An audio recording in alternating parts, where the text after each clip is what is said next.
รายการข่าวนครหลวงเวียงจันทน์รายการข่าวนครหลวงเวียงจันทน์สบายดีท่านผู้ฟังที่เคารพที่นี่สถานีวิทยุกระจายเสียงนครหลวงเวียงจันทน์รายการข่าวนครหลวงเวียงจันทน์ประจำวันอังคารวันที่24กุมภาพันธ์ปี2026ซึ่งมีข่าวที่สำคัญมานำเสนอต่อไปเชิญท่านติดตามรับฟังรายละเอียด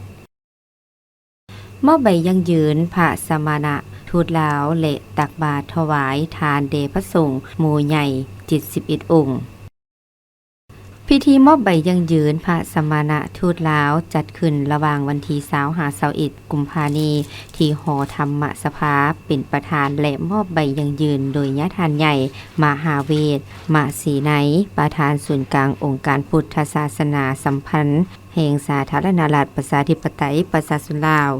พระอาจารย์ดำรงพิมพ์จักรหงประธานส่วนกลางองค์การพุทธศาสนาสัมพันธ์ลาวหัวหน้ากรรมาธิการต่างประเทศส่วนกลางมีทานเหียมพรหมจันทร์หงประธานส่วนกลางแนวรักสังศาสตร์มีบรรดาพระเถระนุเถระคณะบริหารงานส่วนกลางกรรมาธิการต่างประเทศและพระสมณทูตลาวเข้าร่วมพระอาจารย์ดำรงพิมพ์จักรได้รายงานว่าการฝึกอบรมพระสมณทูตลาวที่ถือว่าเป็นครั้งประวัติศาสตร์สำคัญและยิ่งใหญ่ของพระพุทธศาสนาในสาธารณรัฐประชาธิปไตยประชาชนลาวซึ่งกรรมาธิการการต่างประเทศศูนย์กลางองค์การพุทธศาสนาสัมพันธ์ลาวจัดตั้งปฏิบัติภารบทบาท10นาทีของตนตามธรรมนูญสงฆ์ลาวและเฮ็ดเวียกคุ้มครองบริหารเวียกงานพัวพันและร่วมมือกับต่างประเทศเกี่ยวกับเวียกงานของพระพุทธศาสนาและศาสนาอื่นเพื่อไปเผยแพร่เวียกงานเช่นสร้างพระสมณทูตโดยหับประกันทางปริมาณและคุณภาพพระพุทธศาสนาอยู่ต่างประเทศตามโอกาสและความเหมาะสมสร้างตั้งหน่วยงานพระสมณทูตเพื่อทำหน้าที่ในการนำเอาหลักศีลธรรมของพระพุทธศาสนาตลอดถึงฮิตของประเพณีวัฒนธรรมอันดีงามของลาวไปเผยแพร่อยู่ต่างประเทศค้นคว้าบุคลากรทรงที่มีคุณสมบัติความรู้ความสามารถด้านพระธรรมวินัยและฮิตของประเพณีอันดีงามของชาติเพื่อแต่งตั้งไปเผยแพร่พระพุทธศาสนาอยู่ต่างประเทศเพื่อให้ไปเป็นไปตามธรรมนูญสงฆ์ลาวจุดประสงค์หลักของการฝึกอบรมครั้งนี้เพื่อให้พระสมณทูตลาวมีความรู้ความสามารถและมีความมั่นใจในการปฏิบัติศาสนกิจตามวัตถุประสงค์เกี่ยมพร้อมพระสมณทูตลาวที่มีคุณสมบัติเหมาะสมภายใต้กรรมาธิการต่างประเทศและในต่างประเทศส่งเสริมสนับสนุนพระสงฆ์ลาวที่เฮ็ดหน้าที่เผยแพร่พระพุทธศาสนาอยู่ในประเทศต่างๆและเพื่อสนองนโยบายของภาครัฐและองค์การพุทธศาสนาแห่งสาธารณรัฐประชาธิปไตยประชาชนลาวโดยเฉพาะกรรมาธิการต่างประเทศทางด้านการพัวพันเวียกงานต่างประเทศของพระพุทธศาสนาและศาสนาอื่นการฝึกอบรมพระสมณทูตลาวครั้งนี้เป็นสุดทำอิฐได้จัดที่วัดป่าพิลาวงศ์บุตรกัดสระการามบ้านจำปาปักแฮดเมืองสีคุตตะบองนาไซทองนครหลวงเวียงจันทน์มีพระสงฆ์เข้าร่วมฝึกอบรม30องค์โดยกำหนดเอาระยะเวลาในการฝึกอบรมทั้งหมด3เดือนการฝึกอบรมพระสมณทูตลาวได้จัดตั้งปฏิบัติไปตามลำดับของหลักสูตรประกอบด้วยภาคทฤษฎีอบรมภาคปฏิบัติธรรมกรรมฐานภาคสาธารณูปการภาคกิจกรรมและภาคสอบประเมินผลในวันที่21กุมภาพันธ์ก็ได้มีพิธีตักบาตรถวายทานแด่พระสงฆ์หมู่ใหญ่จำนวน71องค์นำโดยทานบัวสอนบุภาวันอดีตนายกรัฐมนตรีแห่งสาธารณรัฐประชาธิปไตยประชาชนลาวมีบรรดาอดีตรัฐมนตรีและมวลชนเข้าร่วมในพิธีครั้งนี้อย่างหลวงหลายในพิธีพระอาจารย์ ดาวเสเดชเลิศมณีคณะบริหารงานประจำศูนย์กลางองค์การพุทธศาสนาสัมพันธ์ลาวกล่าวว่ากิจกรรมครั้งนี้เพื่อระดมทุนในการตั้งกองทุน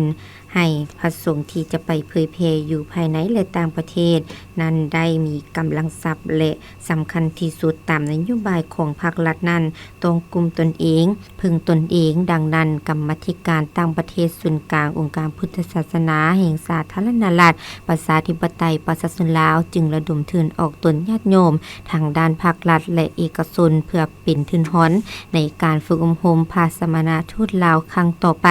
และจุดประสงค์เป้าหมายใน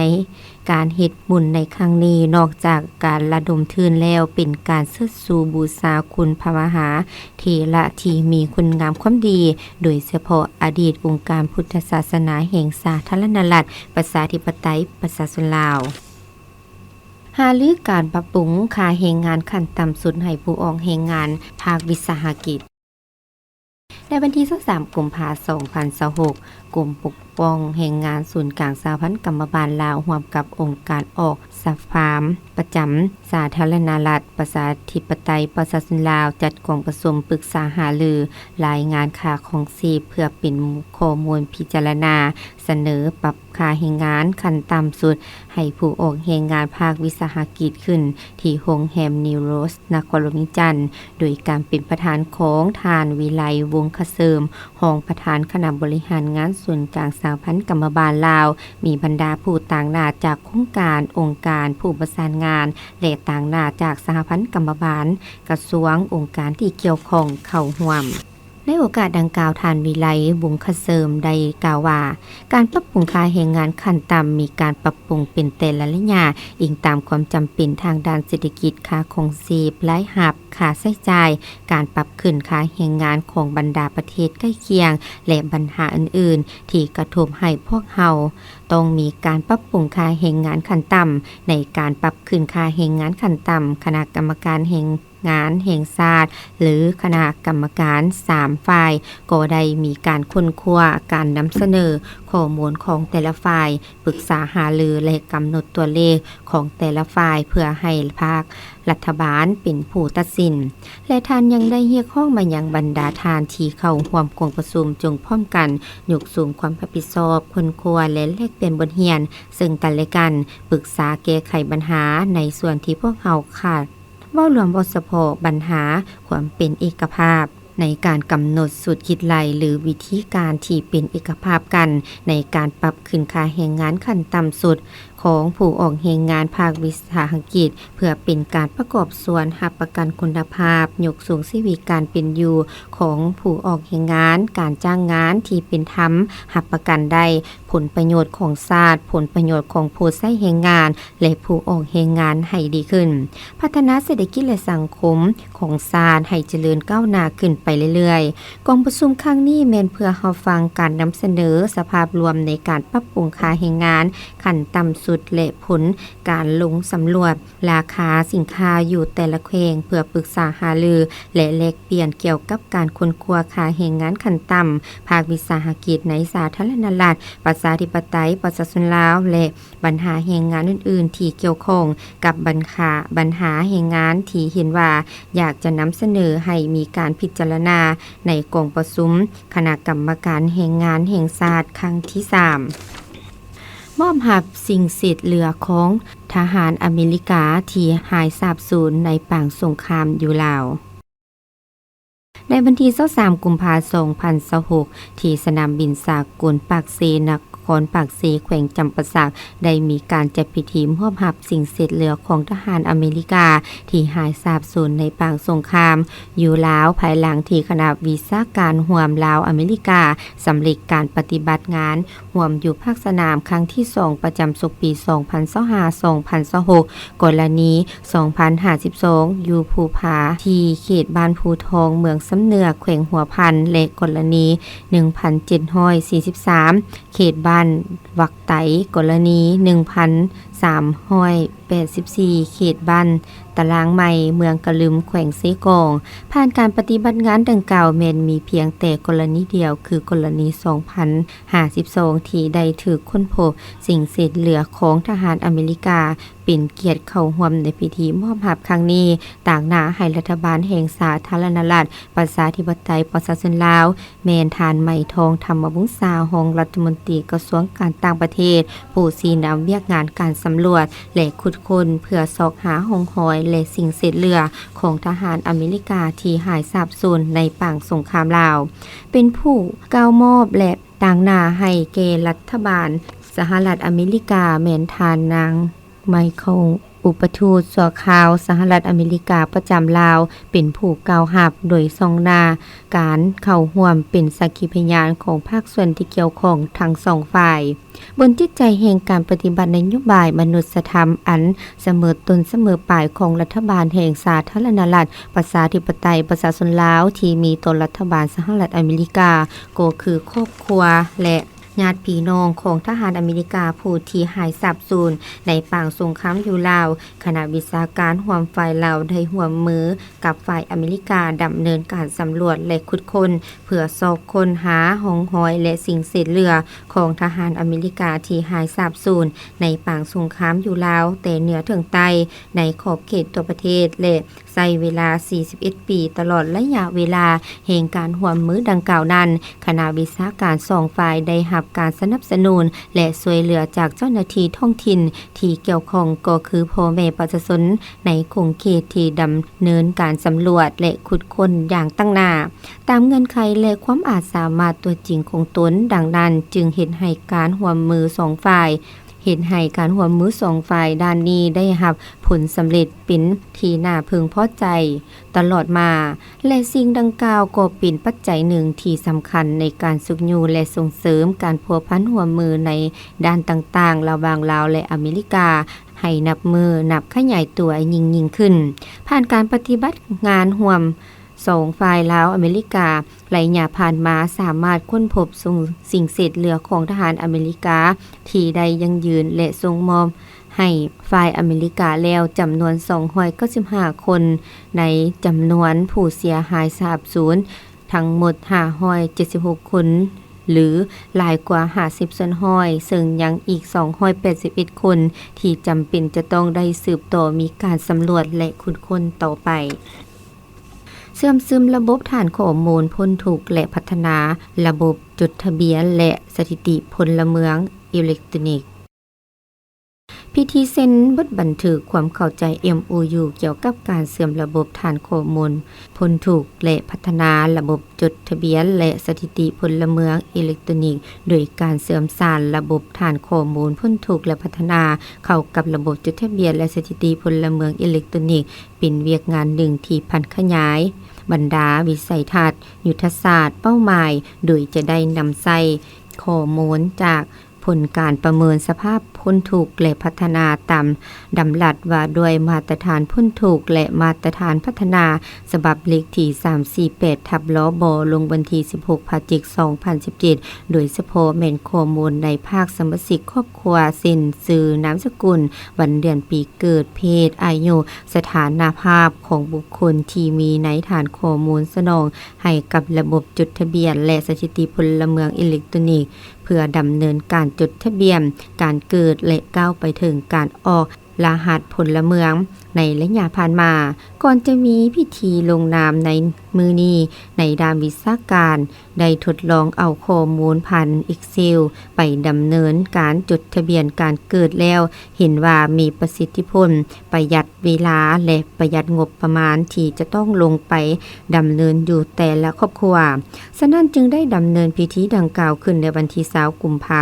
พันธ์2026ที่นครหลวงเวียงจันทน์ต่างหน้าในพิธีเซ็นสัญญาในครั้งนี้โดยทานปริญญาเอกทัศกาสะพังทองหัวหน้ากลุ่มพัฒนาชนบทและลดพรความทุกข์ยากและทานนางกลุ่มมลีวิรพันธ์หัวหน้ากลุ่มและหัวหน้าโครงการจดทะเบียนและสถิติพลเมืองโดยการให้เกียรติร่วมเป็นสักขีพยานของทานพ ลโทวันทองกองมณีคณะเลขาธิการศูนย์กลางภาครัฐมนตรีกระทรวงป้องกันความสงบมีทานรองศาสตราจารย์ปริญญาเอกลินคำดวงสวรรค์กรรมการศูนย์กลางภาครัฐมนตรีกระทรวงเกษตรกรรมและสิ่งแวดล้อมมีบรรดาทานหัวหน้าองค์การมีทานหัวหน้ากรมจากทั้งสองกระทรวงเข้าร่วมรัฐมนตรีกระทรวงโยธาธิการและขนส่งลงติดตามการสนองน้ำประปาในนครหลวงเวียงจันทน์ในวันที่21กุมภาพันธ์2026ท่านเหล็กไหลศิวิไลรัฐมนตรีกระทรวงโยธาธิการและขนส่งพร้อมคณะมีหัวหน้าห้องการกระทรวงหัวหน้ากลุ่มน้ำประปาและพนักงานวิชาการได้ลงติดตามและสุกโยการสนองน้ำประปาภายในนครหลวงเวียงจันทน์เป็นต้นการก่อสร้างโรงงานผลิตน้ำประปาบ้านยาพะเมืองศรีโคตะบงโรงงานผลิตน้ำประปาบ้านทัดข่าวเมืองศรีสัตนาคและโรงงานผลิตน้ำประปาจิเนโมโดยการต้อนรับของทานไสยาไสมงคลผู้อำนวยการรัฐวิสาหกิจน้ำประปานครหลวงเวียงจันทน์มีทานห้องหัวหน้าแผนกโยธาธิการและขนส่งนครหลวงเวียงจันทน์บริษัทถอนน้ำลาวและภาคส่วนเกี่ยวข้องเข้าร่วมในโอกาสนี้ทานไสยาไสมงคลได้รายงานสภาพรวมการผลิตและสนองน้ำประปาในผ่านมาพร้อมทางรายงานข้อสะดวกและสิ่งท้าทายให้ทานรัฐมนตรีรับทราบซึ่งปัจจุบันการผลิตและสนองน้ำประปาในนครหลวงเวียงจันทน์มี 3.7 แสนเม็ดก้อนต่อวันขณะที่ความต้องการมีถึง 4 แสนเม็ดก้อนต่อวันภายหลังได้รับฟังการรายงานฐานรัฐมนตรีได้เน้นบางปัญหาคือการแก้ไขปัญหาเฉพาะหน้าให้เน้นใส่จุดที่โรงงานผลิตได้แล้วโดยเฉพาะโรงงานผลิตน้ำประปาบ้านยาพาให้สุ่มใส่จัดตั้งปฏิบัติเวียกงานระบบท่อกระจายน้ำประปาจุดใดที่สามารถจัดตั้งปฏิบัติได้ให้ดำเนินการทันทีส่วนจุดที่ยังบ่สามารถตกลงกันได้ให้กลุ่มน้ำประปาแผนกโยธาธิการและขนส่งนครหลวงเวียงจันทน์และรัฐวิสาหกิจน้ำประปานครหลวงเวียงจันทน์ร่วมมือกันสุ่มใส่ในการจัดตั้งปฏิบัติให้สำเร็จตามแผนการรับประกันการสนองนำให้ได้ไว้เพื่อประชาชนได้สมใส่นำสะดวกสำหรับโรงงานผลิตน้ำประปาบ้านธาตุขาวที่การก่อสร้างสำเร็จ95ส่วนห้อยให้สืบต่อจัดตั้งปฏิบัติให้สำเร็จตามแผนการเพื่อสนองนำเข้าในระบบท่อส่งในตัวเมืองให้ทันการสนองนำให้เพียงพอปัญหาน้ำของบกแห้งแมนให้สมทบกันติดตามซอกหาสาเหตุต้นต่อที่น้ำของบกแห่งไว้และเล็งแก้ไขโดยให้ห้องการกระทรวงโยธาธิการและขนส่งเป็นใจกลางประสานเบื้องเติมกับกระทรวงเกี่ยวข้องโดยเฉพาะการปล่อยน้ำเขื่อนและอื่นๆพร้อมนั้นให้รัฐวิสาหกิจค้นคว้าทางเลือกหรือจำเป็นต้องมีระบบหรือแผนสำรองอื่นๆต้องกาเกี่ยมไว้ต่อกับการแก้ไขสภาพน้ำประปาหัวไหลซึ่งเป็นปัญหาที่ท้าทายต้องได้พร้อมกันค้นคว้านำใส่เทคโนโลยีที่ทันสมัยเข้ามาช่วยเหลือหรือทอดถอนบทเรียนจากเพื่อนมิตรสากลอาจจะเริ่มสำรวจเป็นเขตหรือเป็นโซนไปเลยต้องแก้ไขให้ขาดตัวถาวรและเป็นแต่ละระยะที่สำคัญให้สังคมเป็นเจ้าการกวดกาติดตามและมีส่วนร่วมพร้อมนั้นท่านรัฐมนตรียังได้เน้นถึงปัญหาระยะยาวโดยเฉพาะปัญหาโรงงานที่กำลังก่อสร้างให้ติดตามสุกโยปฏิบัติตามแผนการที่วางไว้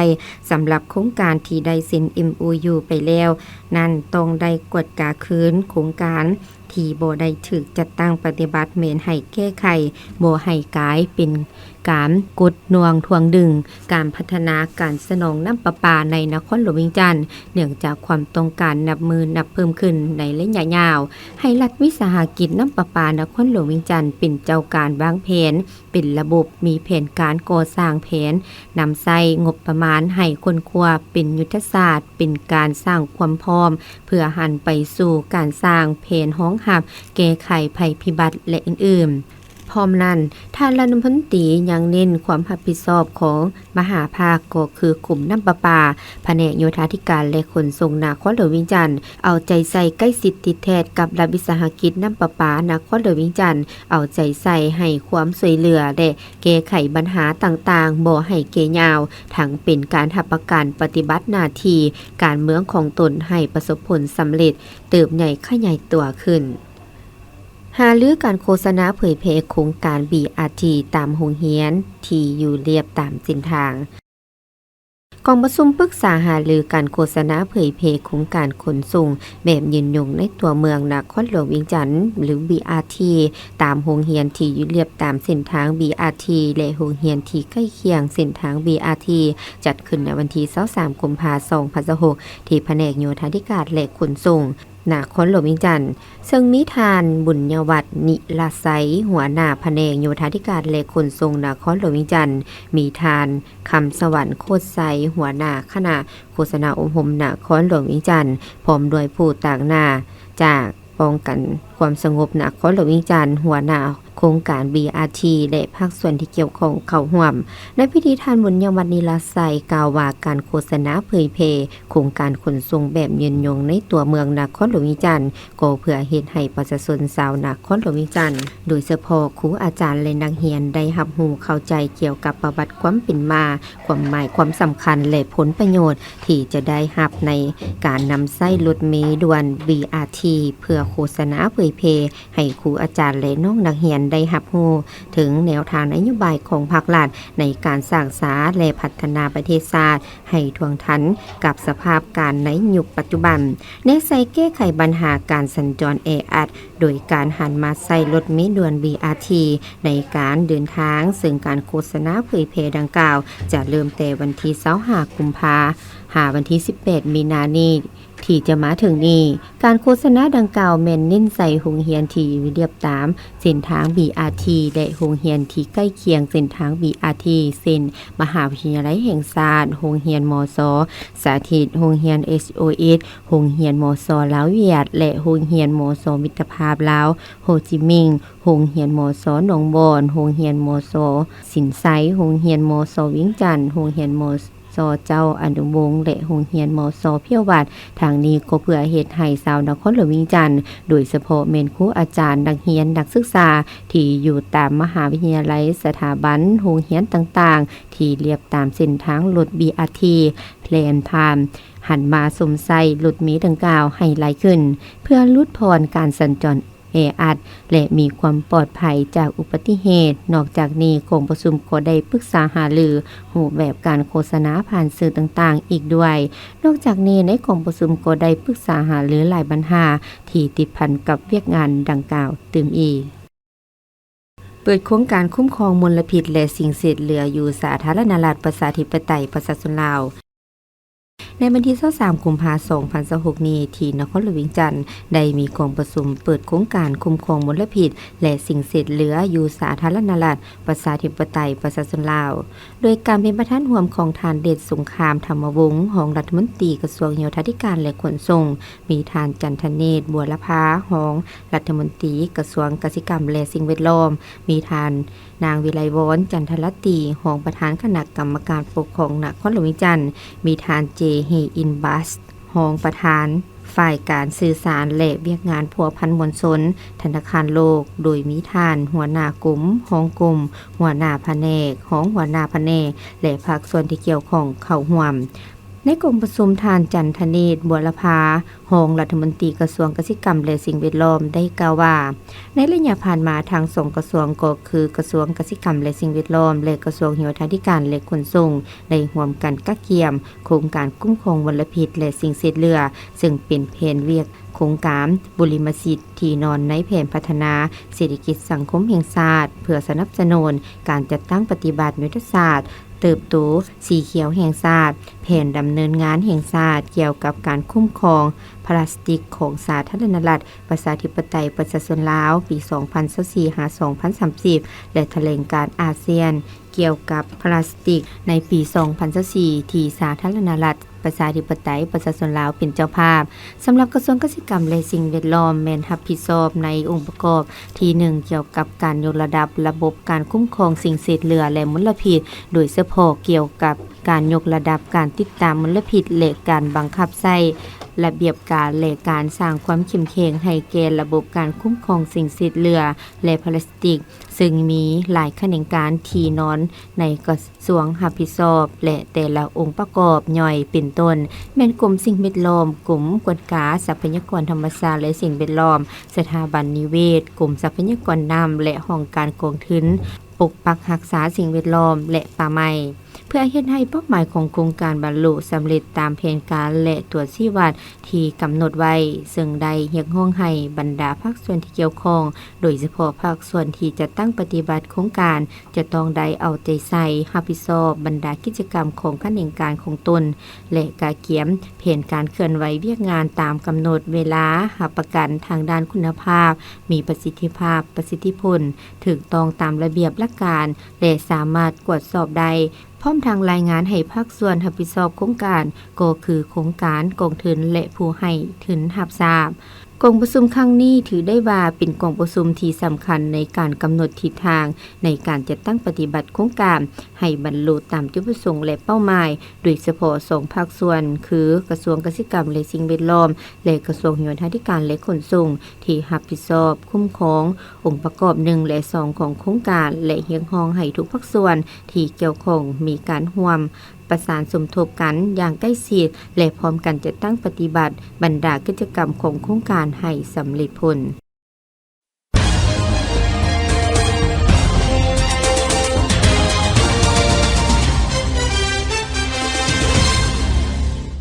ต่อไปเชิญทานรับฟังข่าวต่างประเทศ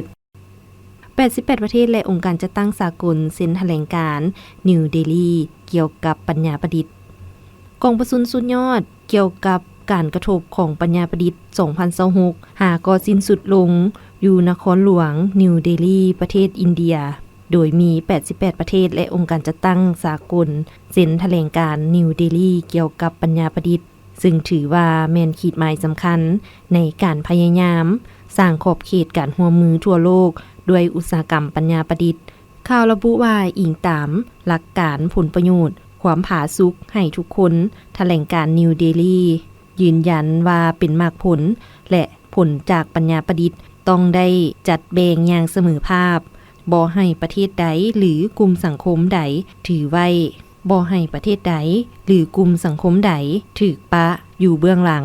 บรรดาฝ่ายเข้าร่วมได้ให้คำมั่นสัญญาเพิ่มทวีสมทบกับนโยบายและการกระทำที่แท้จริงเพื่อแนใส่การหันเป็นวิสัยทัศน์รวมให้ปรากฏผลเป็นจริงในสภาพปัญญาประดิษฐ์พวมพัฒนาอย่างไววาและสร้างปัญญาประดิษฐ์ลงลึกซึ้งกว้างขวางในทุกขงเขตพยากรณ์อากาศประจำวันที่24กุมภาพันธ์2026ความกดดันอากาศต่ำของอากาศร้อนยังปกคลุมอยู่ทั่วทุกภาคของประเทศลาวด้วยกำลังอ่อนสมทบกับลมมรสุมตะวันออกพัดปกคลุมซึ่งจะเฮ็ดให้อากาศยังจะเย็นหาหนาวเย็นอยู่ทั่วไปในตอนกลางคืนหาตอนเช้าส่วนตอนบ่ายอากาศร้อนและจะมีฝนตกฟ้าห้องฟ้าเหลื่อมในระดับพอยหาปานกลางอยู่บางท้องถิ่นพอมีลมพัดแรงเป็นบางโอกาสอยู่ในแต่ละภาคพยากรณ์อากาศแต่ 7 โมงของวันที่24หา 7 โมงของวันที่25กุมภาพันธ์2025ภาคเหนือด้านตะวันออกแขวงพงศาลีหัวพันเสียงขวางอากาศเย็นหาหนาวเย็นในตอนกลางคืนหาตอนเช้าพอมีฝนตกฟ้าห้องฟ้าเหลื่อมในระดับพอยหาปานกลางอยู่บางท้องถิ่น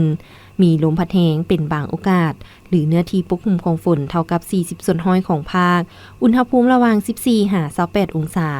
ภาคเหนือด้านตะวันตกแขวงหลวงน้ำทาบ่อแก้วอุดมไซหลวงพะบางไสยบุรีอากาศเย็นในตอนกลางคืนหาตอนเช้าพอมีฝนตกฟ้าห้องฟ้าเหลื่อมในระดับพอยอยู่บางท้องถิ่นมีลมพัดแรงเป็นบางโอกาสหรือเนื้อที่ปกคลุมของฝนเท่ากับ25ส่วนห้อยของภาคอุณหภูมิระหว่าง16หา33องศานครหลวงเวียงจันทน์อากาศร้อนพอมีฝนตกฟ้าห้องฟ้าเหลื่อมในระดับพอยอยู่บางบริเวณและมีลมพัดแรงเป็นบางโอกาสหรือเนื้อที่ปกคลุมของฝนเท่ากับ30ส่วนห้อยอุณหภูมิระหว่าง23หา33องศาภาคกลางแขวงเวียงจันทน์บริคำไซคำมวลและสวรรณเขตอากาศเย็นในตอนเช้าส่วนตอนบ่ายอากาศร้อนพอมีฝนตกฟ้าห้องฟ้าเหลื่อมในระดับพอยหาปานกลางอยู่บางท้องถิ่น มีลมพัดแรงเป็นบางโอกาสหรือเนื้อที่ปกคลุมของฝนเท่ากับ40ส่วนห้อยของภาคอุณหภูมิระหว่าง19 36 องศาแขวงไซสมบูรณ์อากาศเย็นหาหนาวเย็นในตอนกลางคืนหาตอนเช้า